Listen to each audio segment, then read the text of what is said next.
जय हिंद दोस्तों, मेरा नाम आदित्य है और मैं आप लोगों के सामने क्लास 12 का एक नया टॉपिक जिसका नाम है संधारित्र तथा वैद्युत धारिता क्या है। इस चैप्टर में इस वीडियो में हम समझेंगे कि वैद्युत धारिता क्या होता है, वैद्युत और कैपेसिटर और कैपेसिटेंस में अंतर क्या होता है। तो अगर आप हमारे वीडियो पर हमारे चैनल पर आप नए हैं तो हमारे चैनल को सब्सक्राइब कर लीजिए। चलिए स्टार्ट करते हैं कि संधारित्र तथा वैद्युत धारिता क्या होती है। इंपॉर्टेंट है, बहुत ज़्यादा इंपॉर्टेंट है। देखिए ये संधारित्र क्या होता है, तो संधारित्र मतलब उसे कहते हैं, इसे एक कैपेसिटर, ये एक प्रकार का डिवाइस। आप लोगों ने कभी कभी पंखा देखा होगा, मोटर देखा होगा।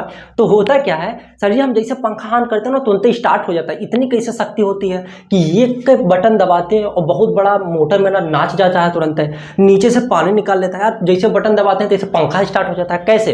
तो सुनो, एक प्रकार का डिवाइस है संधारित्र। क्या है? प्रकार का डिवाइस है जिसे कहते हैं कंडेंसर। आप लोगों ने व्हाइट इसे पंखे के ऊपर देखा होगा, जैसे व्हाइट का होगा, इसे गोला जैसे बेलनाकार, तो इसे कहते हैं क्या? कंडेंसर। उसी को कहते हैं संधारित्र, उसी को कहते हैं कैपेसिटर। इसकी खासियत क्या है? यह जो है ना, इसी की वजह से पंखा तुरंत नाच जाता है। क्यों? देखो, ये जैसे हम बटन दबाए तो ये क्या करता है, तुरंत अपने अंदर स्टोर कर लेगा क्या? विद्युत धारा को, मतलब आवेश की मात्रा। इसमें आवेश की मात्रा तुरंत इकट्ठा लेगा और एक अपने अंदर लिए रहेगा। इसे अपने अंदर इकट्ठा किया और जैसे बटन में उठा के फेंक देगा, तुरंत स्टार्ट कर देगा पंखा। हाँ, तो मतलब कि ये संधारित्र क्या होता है? एक ऐसे प्रकार का संयोजन है, एक ऐसा डिवाइस है जिस पर आवेशों की मात्रा इस पर संचित किया जाता है। कोई दिक्कत नहीं है, नहीं मतलब इस पर आवेशों की मात्रा संचित करना है, क्या है? संधारित्र है, कोई दिक्कत नहीं है। अब सर जी क्वेश्चन ये उठता है कि सर जी वैद्युत धारिता क्या होती है। तो आप लोगों ने कभी कभी प्रतिरोध और प्रतिरोधकता तो सुना होगा। प्रतिरोध क्या होता है सर जी? वैद्युत धारा को रोकना, ये क्या कहलाता है? प्रतिरोध कहलाता है। प्रतिरोधकता क्या होता है? प्रतिरोधकता प्रतिरोध का एक गुण है और यह बताता है कि यह जो प्रतिरोध है ना वो किस किस पर डिपेंड करता है। बहुत अच्छी बात है। वैसे ये जो वैद्युत धारिता है यह बताता है कि ये जो संधारित्र है ना इसकी प्रॉपर्टी है। प्रॉपर्टी कैसे है? देखो, इसको सी से कहते हैं, इसे सी से रिप्रेजेंट करते हैं और सी बराबर होता है क्यू बाई बी। बहुत अच्छी बात है। वैद्युत धारिता क्या होता है? देखो, जैसे मैं खाना खा रहा हूँ भाई, एक रोटी, दो रोटी, तीन रोटी खा लेंगे। अभी थोड़ी ना है कि हम ये पूरा भगवान में उठा के खा लेंगे, नहीं। हमारी एक क्षमता है, सबकी एक क्षमता है। अब जैसे आप पढ़ रहे हैं 15 मिनट का वीडियो आप ज़्यादा देख सकते हैं, 15-10 मिनट का वीडियो। अब वहीं ला के 20-30 घंटा का वीडियो डाल तो देख पाएंगे? नहीं। सबकी एक क्षमता है पढ़ने वढ़ने की, है ना। तो वही क्षमता, वैसे सर जी क्या संधारित्र पे जैसे आप बोले हैं कि ये आवेशों को संचित कर देना है, क्या कहलाता है? संधारित्र। अभी कितना आवेश ले लेगा? 2 थरिया 3 थरिया? नहीं। तो ये वैद्युत धारिता ये बताता है कि वह कितना आवेश ग्रहण कर रहा है, उसकी क्षमता बताता है। ये क्षमता की माप ही क्या कहलाती है?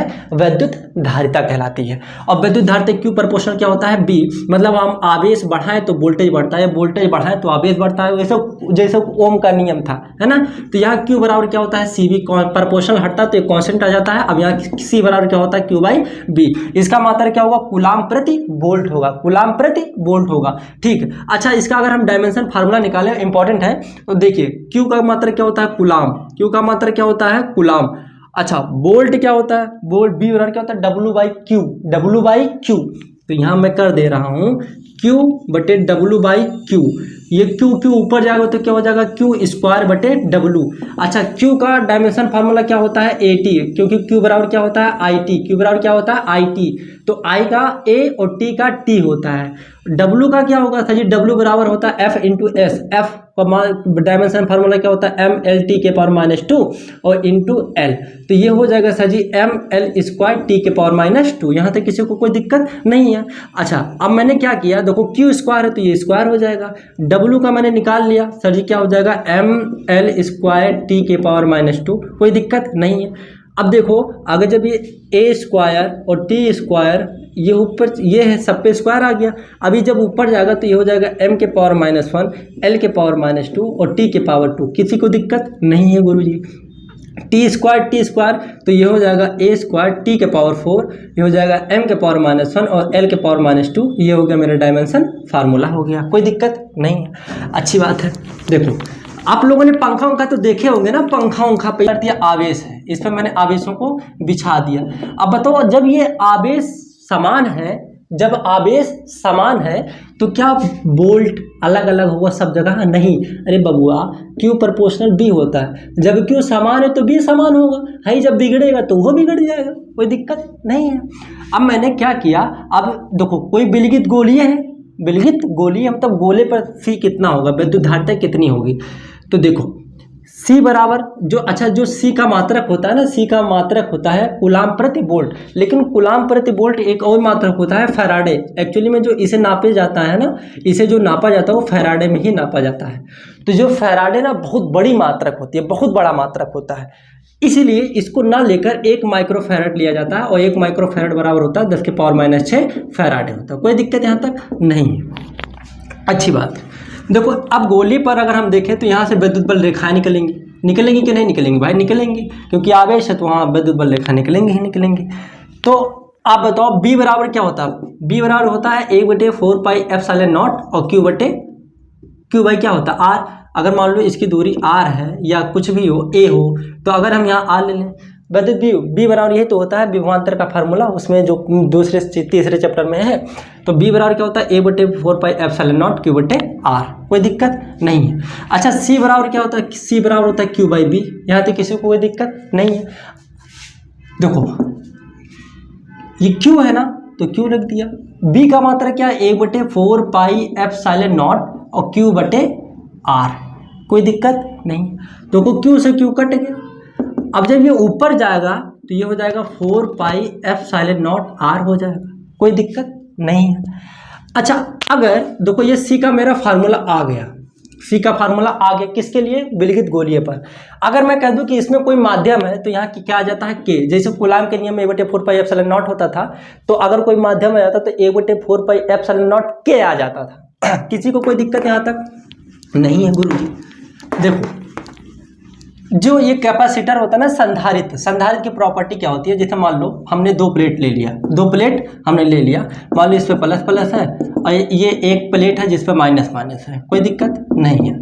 ये प्लेट ए है और ये प्लेट बी, इसको मैंने एक कनेक्ट कर दिया, जैसे इसे कहते हैं स्वर्णपत्र चक्ति, क्या है स्वर्णपत्र चक्ति, और इसको मैंने पृथ्वी से कनेक्ट कर दिया, कोई दिक्कत नहीं है। होता क्या है, यह प्लेट जब इसके पास आएगा, देखो यह जब प्लेट इसके पास आएगा तो जब प्लेट ऐसे फैलेंगी और या बटूर जाएंगी, तो वो जो फैलता है वो बटूरता है, वो विभव नापता है।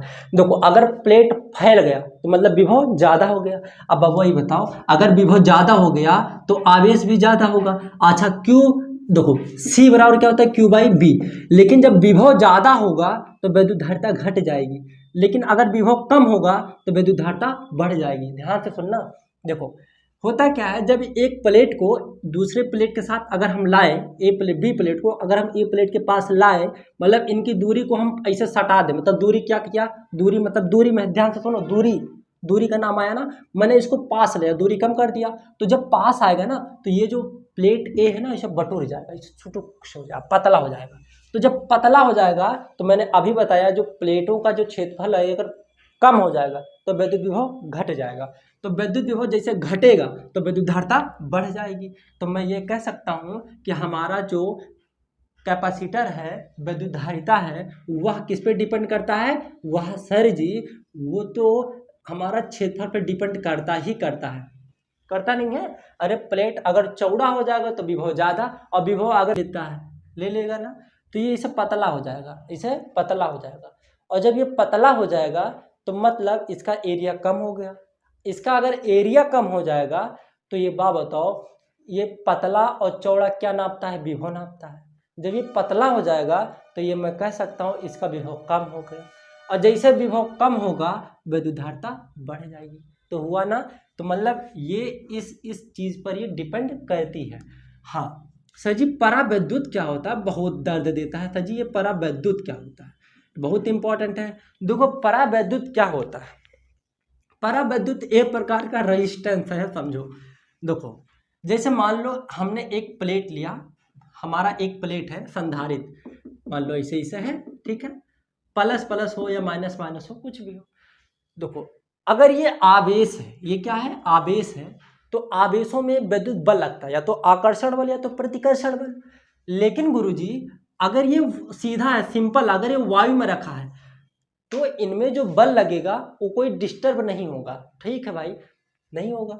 देखो ये प्लस प्लस है, मान लो ये भी प्लस प्लस है, मान लो इनके बीच जो विद्युत बल है वो प्रतिकर्षण बल है, तो इनके बीच में अगर कोई नहीं आएगा कोई रुकावट नहीं आएगी, तो आपस में ढकेलेंगे उतना बल लगेगा निर्वात में।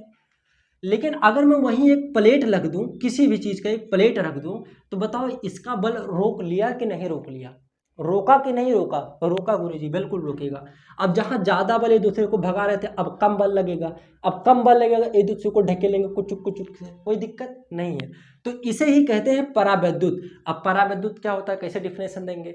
संधारित्र के बीच में जब कोई प्लेट रख दिया जाता है और वह वैद्युत बल को निर्वात के माध्यम से, निर्वात जो था ना निर्वात में, उसके बल से कम हो जाता है, वही क्या कहलाता है? परावैद्युत कहलाता है। मतलब वैद्युत बल कम हो जाता है, वही जो कम हो जाता है ना, वही कहलाता है क्या? परावैद्युत कहलाता है।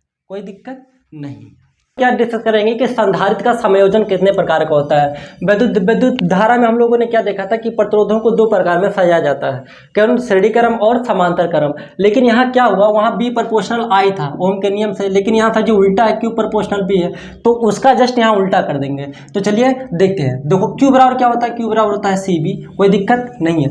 तो सबसे पहले हम यहाँ श्रेणी क्रम उठाते हैं। अभी आपको ये लग रहा है श्रेणी क्रम है, लेकिन इसका फार्मूला भी आप चेक करेंगे तो कहेंगे अरे ये किस है, तो उसका उल्टा होगा ना। अब देखो जैसे इसका उल्टा फार्मूला भी है, तो देखो इसका मान लो प्लेट C1 है, ये C2 है, ये C3, कोई दिक्कत नहीं है। वहाँ हम विद्युत धारा भेजते थे, यहाँ हम आवेश भेजेंगे। क्या भेजेंगे? यहाँ पे आवेश भेजेंगे। तो यहाँ मान लो आवेश गया, तो यहाँ से यहाँ तक कहीं बटेगा नहीं बटेगा, तो क्यों सब जगह सेम होगा। हर एक प्लेट का विभवांतर B1 B2 और B3 है, और यहाँ से यहाँ तक मान लो तुल्य जो विद्युत विभव है वो B है, कोई दिक्कत नहीं है सर जी।